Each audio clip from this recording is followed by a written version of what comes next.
A Pequenina, de Honoré de Balzac, tradução de Almiro Holmes, voz Iba Mendes.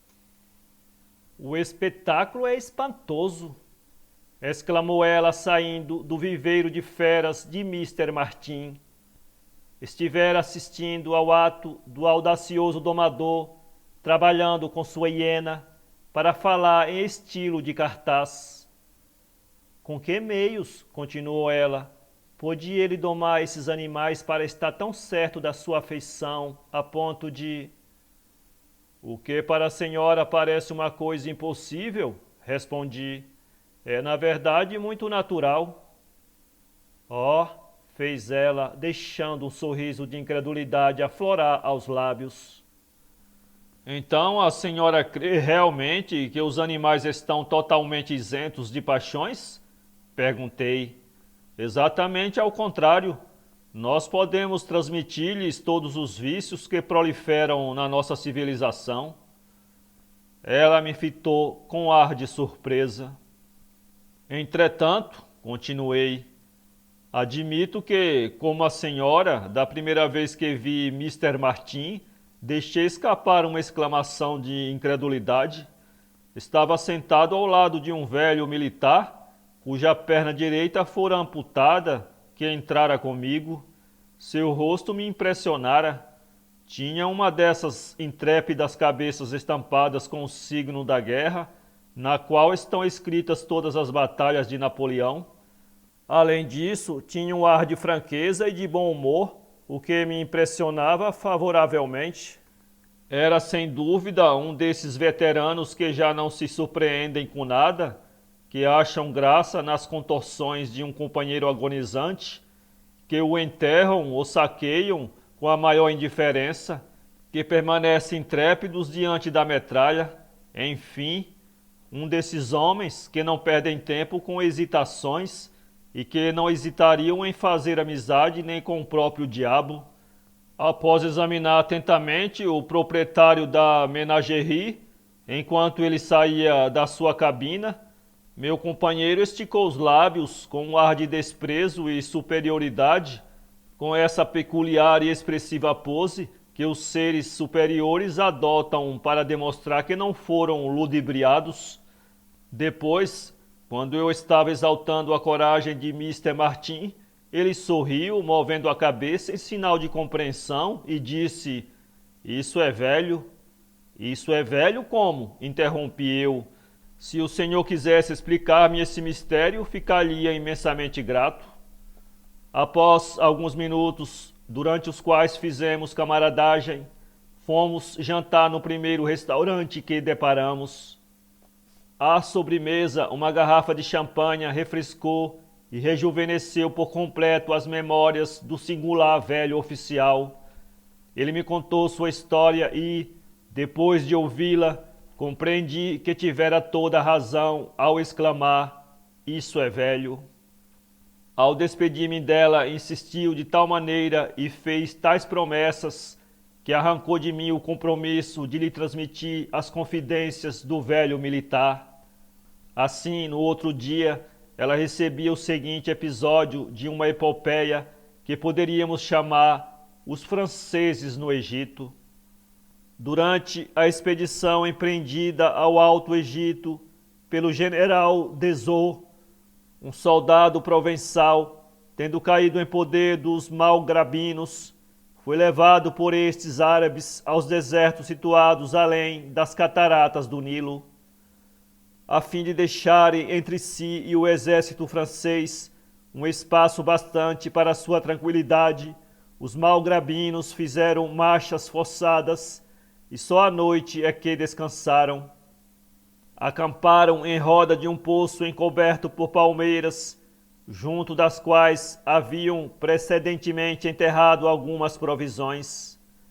Não imaginando que a ideia da fuga entrasse na cabeça do prisioneiro, contentaram-se com prender-lhe as mãos e adormeceram depois de terem comido algumas tâmaras e dado cevada aos cavalos. Quando o bravo provençal viu os inimigos em estado de não poderem ouvi-lo, Serviu-se dos dentes para apoderar-se de uma cimitarra. Depois, ajeitando-se com os joelhos para fixar o gume, cortou as cordas que lhe vedavam o uso das mãos e ficou imediatamente livre. Lançou mão de uma carabina e de um punhal, precaveu-se com uma provisão de tâmaras secas e com um pequeno saco de cevada com pólvora e balas, cingiu uma cimitarra, pulou num cavalo e cavalgou na direção em que supôs estaria o exército francês.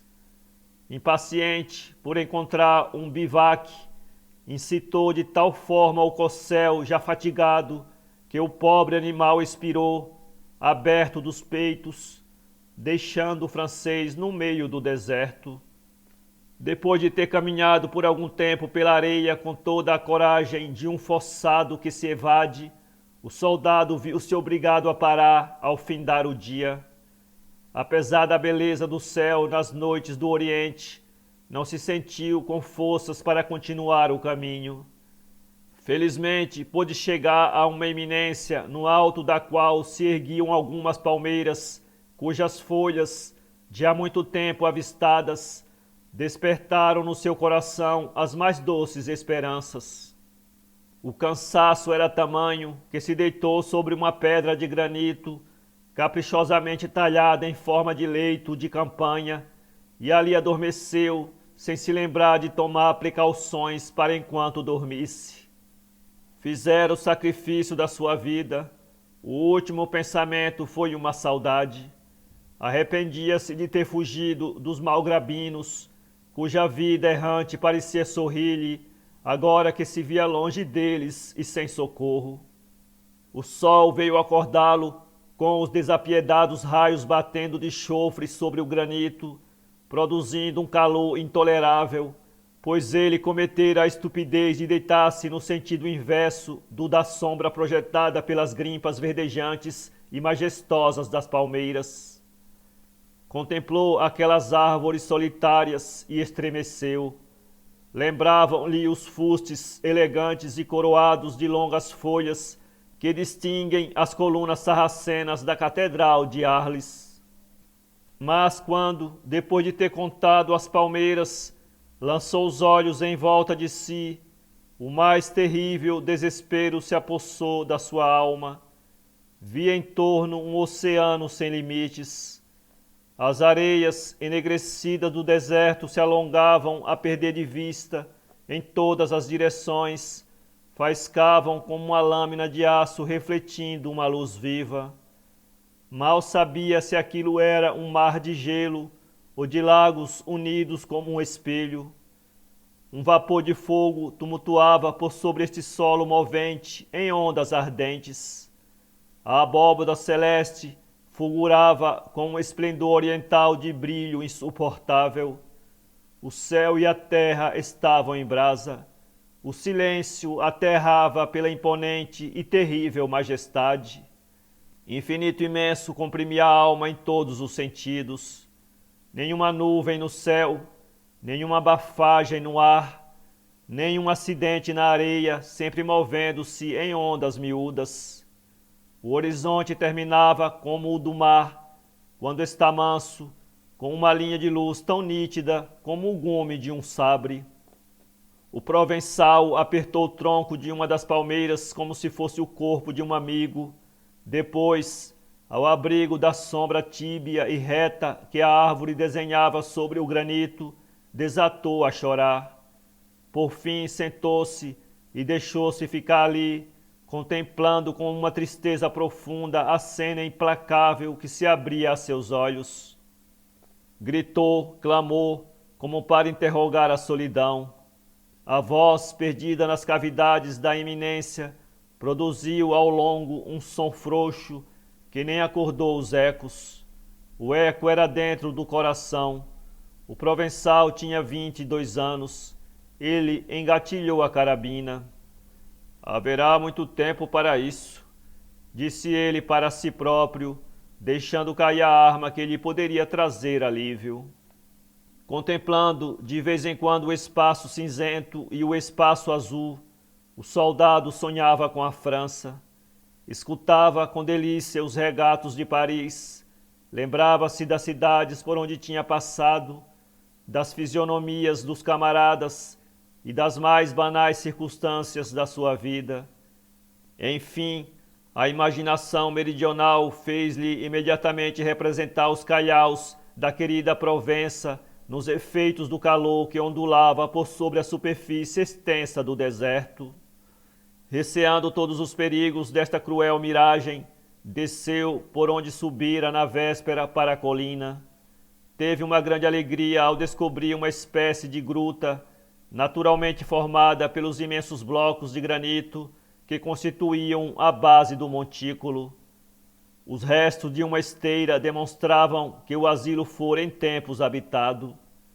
A alguns passos de distância descobriu palmeiras carregadas de tâmaras. Então o instinto que nos prende à vida acordou-se-lhe dentro do coração. Teve a esperança de viver o bastante para esperar pela passagem de alguns árabes, ou, porventura, chegar a ouvir o estrépito dos canhões, porque nesse tempo Bonaparte percorria o Egito.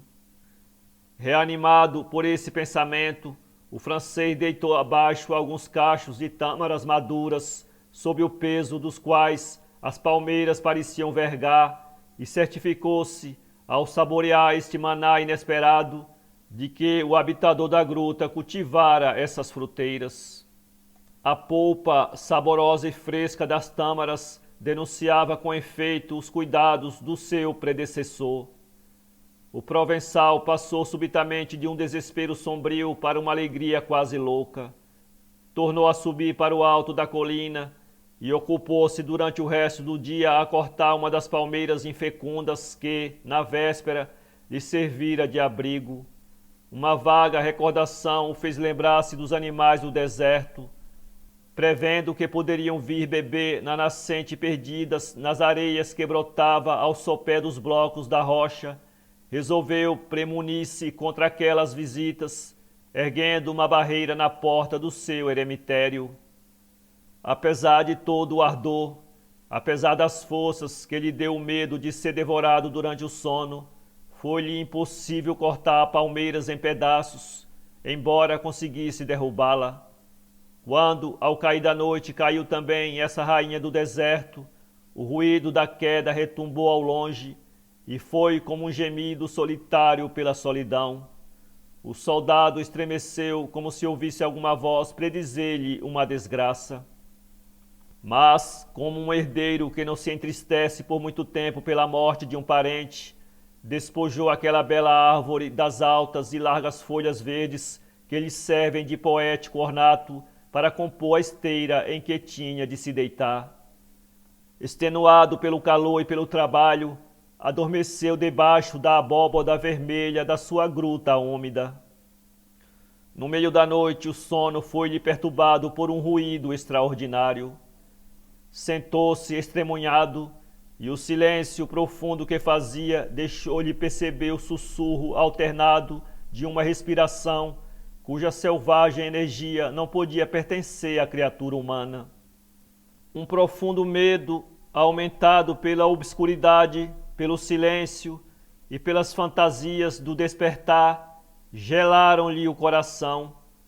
Apenas sentiu a dolorosa contração dos cabelos quando, à força de dilatar as pupilas dos olhos, descobriu na sombra dois clarões frouxos e amarelados.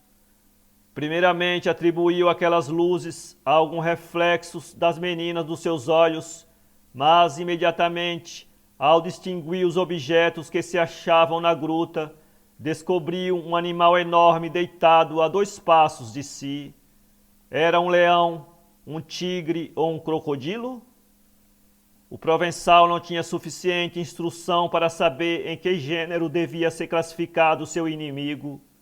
Seu terror, porém, foi tão grande quanto a sua ignorância, que o levou a imaginar todas as desgraças juntas.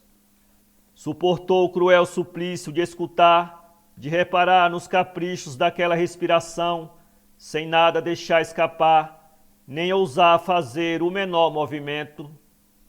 Um cheiro tão forte como o que exalam as raposas, porém mais penetrante, mais acre, por assim dizer, tresandava na gruta. E quando o Provençal o cheirou, sentiu o cúmulo do terror, porque já não podia pôr em dúvida a existência do terrível companheiro para quem o antro real servia de bivaque. Logo, os reflexos da lua que declinava para o horizonte aclararam a toca, tornando gradualmente visível e resplendente a pele mosqueada de uma pantera. Esse leão do Egito dormia enroscado como um canzarrão, o tranquilo possuidor de uma casinhola suntuosa à porta de um palácio. Os olhos abertos, por alguns instantes, tornaram-se a fechar. Tinha o focinho voltado para o francês. 1000 pensamentos confusos passaram na alma do prisioneiro da pantera. Primeiro que tudo, veio-lhe à cabeça matá-la com um tiro de carabina, mas verificou que não havia bastante espaço entre si e a fera para fazer pontaria. O tiro não atingiria o alvo. E se acordasse? Essa ideia deu-lhe arrepios. Sentindo bater o coração no meio do silêncio, maldizia as pulsações fortíssimas que a afluência do sangue produzia, receando perturbar um sono que lhe permitia procurar um expediente. Por 2 vezes levou a mão à cimitarra, com o desígnio de cortar a cabeça ao seu inimigo, mas a dificuldade de cortar um pelo basto e duro obrigou-o a renunciar ao projeto atrevido. Se falhasse, isso significaria a morte certa, pensou o Provençal. Preferiu as incertezas de um combate e resolveu esperar o dia. O dia despontou daí a pouco. Foi quando o francês pôde examinar a pantera. Trazia o focinho sujo de sangue. Ao que parece, comeu a larga, pensou ele, sem se preocupar se o festim fora de carne humana. A pantera não há de ter fome quando acordar. Era fêmea a fera. O felpo do ventre e das coxas era de alvura deslumbrante. Muitas e pequenas salpicadelas, semelhantes a rodelas de veludo, formavam lindos braceletes em volta das patas. O alto do lombo, amarelo como ouro batido, mas liso e escorregadio, tinha essas moscadelas características, cambiadas em forma de rosas, que servem para distinguir as panteras das outras espécies de felinos. A tranquila e temível hospedeira ressonava em postura tão graciosa como a de uma gata deitada no coxim de uma otomana. As patas sangrentas, nervosas e bem armadas, estavam estendidas diante da cabeça que repousava em cima delas, de onde se dividiam as barbas raras, hirtas, semelhantes a fios de prata. Se a pantera estivesse assim em uma jaula, o Provençal admiraria com certeza sua graça e os vigorosos contrastes das cores vivas que davam à sua pele uma majestade imperial. Nesse momento, porém, sentia-se perturbado demais para admirá-la. A presença da pantera, apesar de adormecida, fazia-lhe sentir os efeitos que os olhos magnéticos da serpente produzem, segundo se diz no Rouxinol. A coragem veio a faltar-lhe por momento diante desse perigo, ao passo que sentisse-ia com certeza entusiasmado diante da boca dos canhões vomitando fogo. Contudo, um pensamento intrépido resplandeceu em sua alma e extinguiu na origem um suor frio que lhe escorria da fronte. Fazendo como os homens que, forçados pela desgraça, chegam a desafiar a morte e se oferecem a seus golpes, o Provençal viu de repente uma tragédia nesta aventura e resolveu representar nela a sua parte até a cena final. Anteontem talvez os árabes tivessem me matado, disse ele consigo, e considerando-se morto, esperou com audácia e com inquieta curiosidade o despertar do inimigo.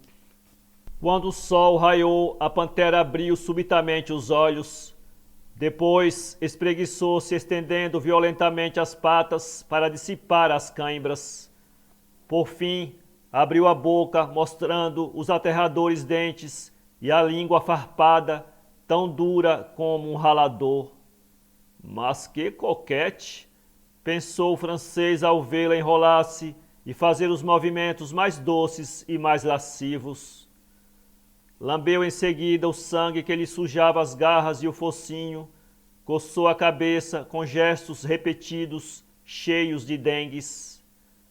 Bem, está fazendo um pouco de toilette, disse o francês, que recuperava a coragem. Vamos agora dar os nossos bons dias. E empunhou o punhal curto que roubara aos malgrabinos. Nesse momento, a pantera voltou os olhos para o francês e ficou a olhá-lo sem fazer o menor movimento. A rigidez dos seus olhos metálicos e seu insuportável brilho fizeram com que ele estremecesse, principalmente quando o animal se encaminhou para ele. O soldado fitou-a, porém, suavemente, fixando a vista nos seus olhos, numa tentativa de magnetizá-la, deixando que a fera se aproximasse. Então, com movimento ao mesmo tempo gentil e amoroso, como se estivesse acariciando a mais formosa das mulheres, correu a mão pelo lombo da pantera, da cabeça à cauda, arranhando levemente a espinha dorsal. O animal agitou a cauda voluptuosamente, e seus olhos adquiriram um brilho mais doce. Quando pela terceira vez o francês acabou esta blandícia interesseira, ela soltou um desses rum-rum com que os gatos exprimem prazer.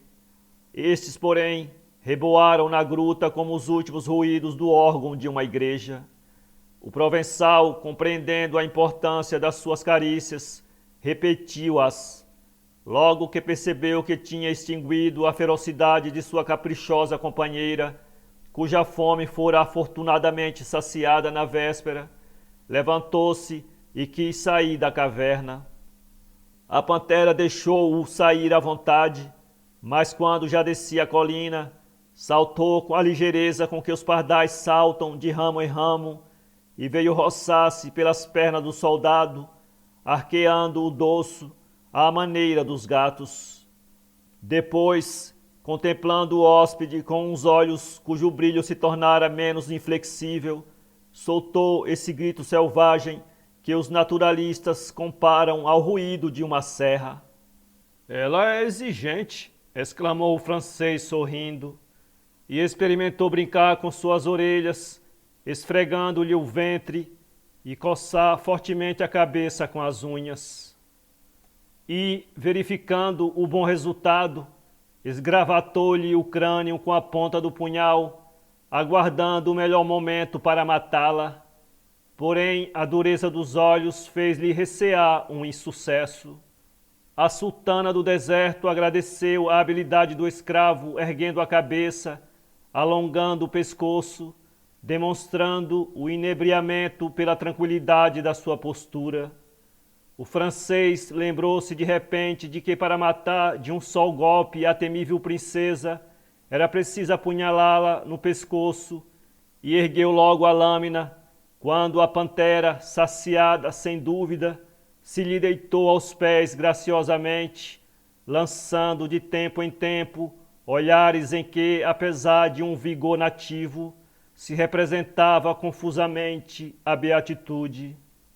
O pobre provençal comeu as suas tâmaras encostando-se a uma das palmeiras, mas de quando em quando lançava um olhar investigador pelo deserto para ver se avistava alguns libertadores e a sua terrível companheira para lhe sondar a incerta clemência. A pantera olhava para o sítio em que os caroços das tâmaras caíam, cada vez que o provençal atirava algum, e os olhos então exprimiam uma incrível desconfiança. Examinava o francês com uma prudência comercial, porém o exame foi-lhe favorável, porque, logo que terminou o frugal repasto, a pantera lambeu-lhe as botas e, com a língua forte e áspera, tirou-lhe miraculosamente a poeira incrustada nas vincas. Mas logo que ela tiver fome, pensou o provençal. Não obstante o estremecimento que lhe causou essa ideia, o soldado começou a medir curiosamente as proporções da pantera. Era com certeza um dos mais belos exemplares da espécie, porque tinha 3 pés de altura e 4 de extensão, sem contar a cauda. Essa arma poderosa era quase de 3 pés de comprimento.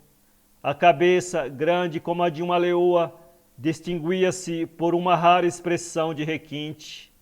A fria crueldade dos tigres predominava ali, mas possuía também uma vaga parecença com a figura de uma mulher sensual. Finalmente, a figura da rainha solitária revelava neste momento uma espécie de alegria semelhante à de Nero embriagado. Descedentara-se com o sangue e queria brincar. O soldado tentou andar para cá e para lá. A pantera deixou-o livre, contentando-se em segui-lo com os olhos, parecendo-se assim menos com um cão fiel do que com uma grande angorá, observando tudo e todos os movimentos do seu dono. Quando o soldado se voltou para o lado da fonte, descobriu os restos do seu cavalo. A pantera arrastara para ali os despojos. 2/3, pouco mais ou menos, já tinham sido devorados. Esse espetáculo serenou o francês. Foi-lhe fácil explicar a ausência da pantera e o fato dela não o ter atacado enquanto dormia.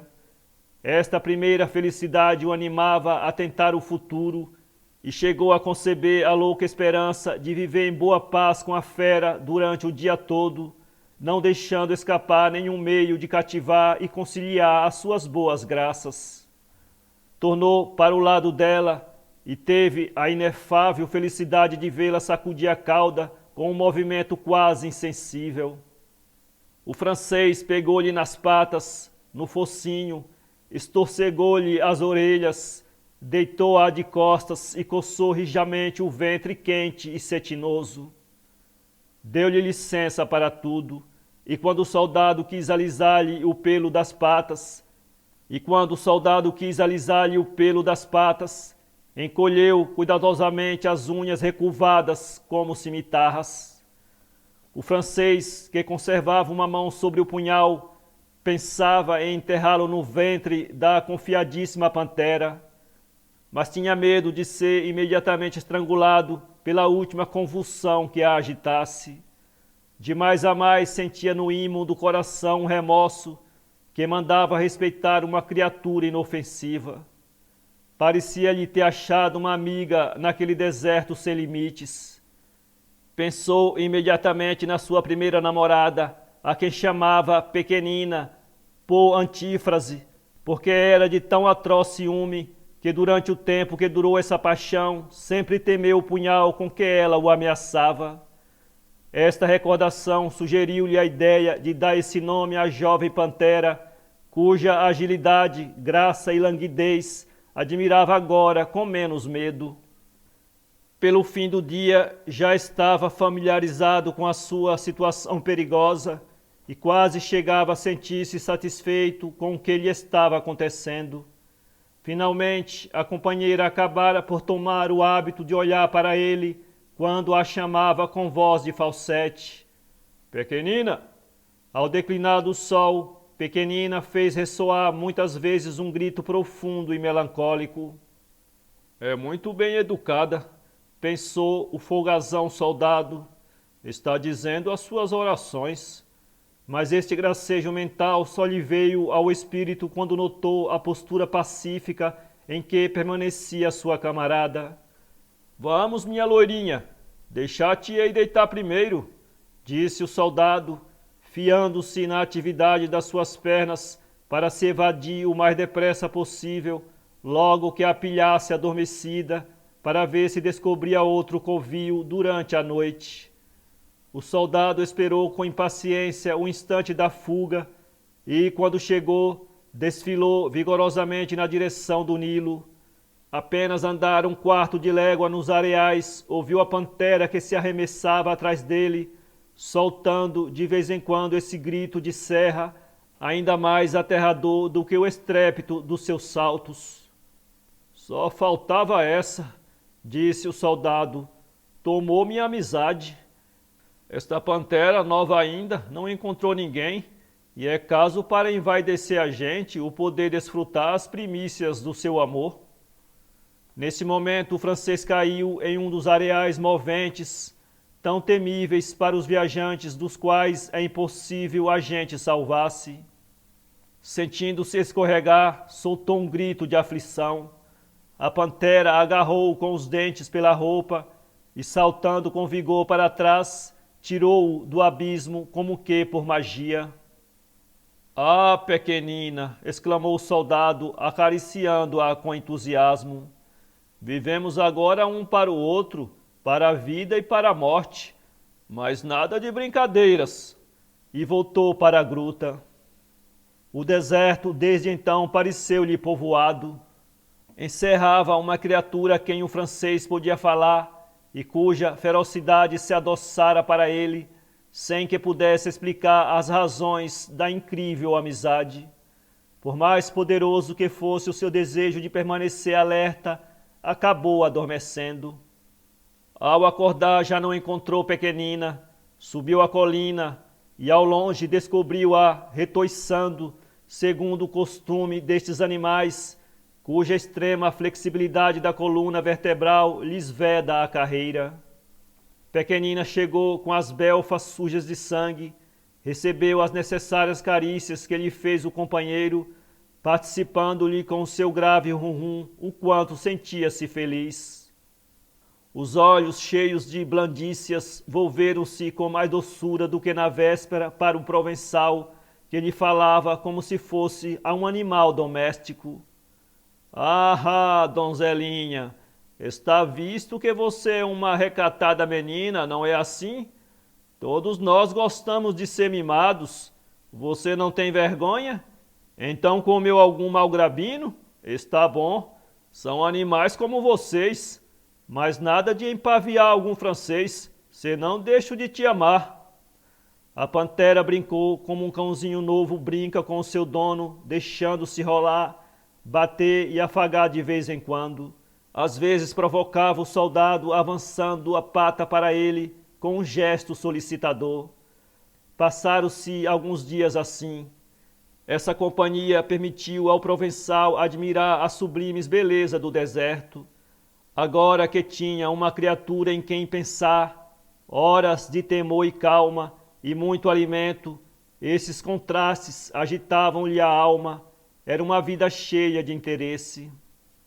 A solidão revelou-lhe todos os arcanos, envolveu-o com todos os seus encantos. Descobriu no erguer e no pôr do sol espetáculos desconhecidos do mundo. Soube o que era estremecer quando ouvia sobre a cabeça o doce silvo das asas de um pássaro. Tão raros eram eles, ouvendo as nuvens confundirem-se, viajantes coloridas e mutáveis. Estudou durante a noite os efeitos da lua sobre o oceano das areias, onde o simum produzia as vagas, as ondulações e as rápidas mudanças. Viveu com a luz do Oriente e admirou-lhe as pompas maravilhosas. E muitas vezes, depois de ter gozado do terrível espetáculo de um vendaval naquelas planícies, onde as areias levantadas produzem cerrações vermelhas e secas, nuvens mortais, via chegar a noite com delícia, porque então descia benfazejo o frescor das estrelas e ele se punha a ouvir músicas imaginárias do céu. A solidão ensinou-lhe a desdobrar os tesouros do devaneio. Passava horas inteiras a lembrar-se de nadas, a comparar sua vida passada com a presente. Por fim, apaixonou-se pela pantera. Era-lhe tão necessário uma afeição. Ou porque a sua vontade, poderosamente projetada, modificasse o caráter da companheira, ou porque ela encontrasse alimentação abundante nas suas correrias pelo deserto, a pantera respeitou a vida do francês, que acabou por não mais desconfiar, vendo-a tão bem domesticada. Empregava a maior parte do tempo em dormir, mas via-se obrigado a velar como uma aranha no centro da teia, para não deixar escapar o momento da libertação, se é que alguém passasse na esfera descrita pelo seu horizonte. sacrificara sua camisa a fim de fazer uma bandeira arvorada no alto de uma palmeira desfolhada. Ensinado pela necessidade, soube descobrir o modo de conservar a bandeira estendida por meio de varinhas, porque podia acontecer que o vento não a agitasse no momento em que o viajante esperado contemplasse o deserto. Durante as longas horas em que a esperança o abandonava, é que se divertia com a pantera. Acabara por conhecer as diferentes inflexões da sua voz, a expressão dos seus olhares, estudara o capricho de todas as pintas que mosqueavam o amarelo da sua pele. Pequenina nem sequer dava sinal, quando o soldado lhe pegava na cauda e no penacho que a terminava, para contar-lhe os anéis negros e brancos, ornamento gracioso, que reluzia de longe ao sol como se fossem pedrarias. Sentia prazer em contemplar as linhas flácidas e finas dos contornos e brancura do ventre, a graça da cabeça, mas, principalmente quando ela retouçava, é que a contemplava à vontade, e a agilidade, a juvenilidade dos seus movimentos o surpreendiam sempre. Admirava a flexibilidade com que saltava, escorregava, se encurvava, se agarrava, se enrolava, se enrodilhava ou se atirava estonteadamente. Por mais rápida que fosse a sua corrida, por mais escorregadio que fosse o bloco de granito que estivesse escalando, estacava repentinamente ao ouvir esta palavra: Pequenina! Certo dia, sob um sol esplêndido, um imenso pássaro cortou os ares. O provençal deixou a sua pantera para examinar o novo hóspede, mas depois de um momento de espera, a sultana abandonada remurmurejou surdamente: Parece-me, valha-me Deus, que ela tem ciúme, exclamou o soldado, vendo os olhos tornarem-se-lhe ríspidos. A alma de Virgínia passou para o seu corpo, com toda a certeza. A águia desapareceu no espaço, enquanto o soldado admirava os contornos da pantera. Havia tanta graça e juvenilidade nas suas formas, era como se fosse uma mulher bonita. A loira pele que a vestia combinava bem com os delicados tons de branco baço que marcavam seus flancos. A luz, profusamente espalhada pelo sol, fazia brilhar esse ouro vivente, essas manchas cinzentas, de uma maneira que lhe dava encantos indefiníveis. O provençal e a pantera entreolharam-se com um ar inteligente. A pantera estremeceu quando sentiu as unhas do seu amigo coçarem-lhe o crânio. Os olhos reluziram-lhe como dois relâmpagos, depois fechou-se fortemente. Ela tem alma, disse o soldado, estudando a tranquilidade desta rainha dos areais, dourada como eles, branca como eles, solitária e ardente como eles. Bem, disse-me a minha interlocutora, li as vossas alegações a favor das feras, mas como é que duas criaturas tão adequadas para se compreenderem vieram a acabar? Ah, veja só, acabaram como acabam todas as grandes paixões, por um mal-entendido, por um motivo qualquer. Um suspeita que o outro o está traindo, não se explicam por melindres e arrufam-se por obstinação. E às vezes, nos mais belos momentos, disse ela, bastará um olhar ou uma exclamação. É horrivelmente difícil, mas você compreenderá depois de ouvir o que o velho vilão me contou, terminando a sua campanha. Não sei que mal lhe causei, disse-me ele, mas a pantera voltou-se como se estivesse enraivecida e com os dentes aguçados mordeu-me na coxa levemente. Mas eu, julgando que ela queria me devorar, enterrei-lhe o punhal no pescoço. A pantera rolou soltando um grito que me gelou o coração e via nas vascas da agonia contemplando-me com cólera. Quisera por tudo quanto há no mundo, pela minha cruz, que eu ainda não ganhara, restituí-la à vida. Era como se tivesse assassinado um ser humano, e os soldados que tinham visto a minha bandeira e correram em meu socorro, encontraram-me lavado em lágrimas. Ora bem, senhor, replicou ele após um momento de silêncio. Depois fiz a guerra da Alemanha, da Espanha, da Rússia, da França. Arrastei por muitas paragens esta carcaça e nada vi semelhante ao deserto. Ah, aquilo é belo. E o que é que o senhor sentia ali? Perguntei-lhe. Oh, isso não é coisa que se diga com palavras, meu caro. De mais a mais, nem sempre tenho saudades das minhas palmeiras e da minha pantera.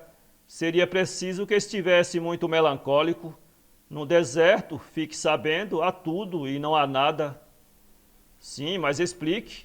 Bem, replicou ele, deixando escapar um gesto de impaciência. É Deus sem humanidade. Para ler esse conto, acesse www.poeteiro.com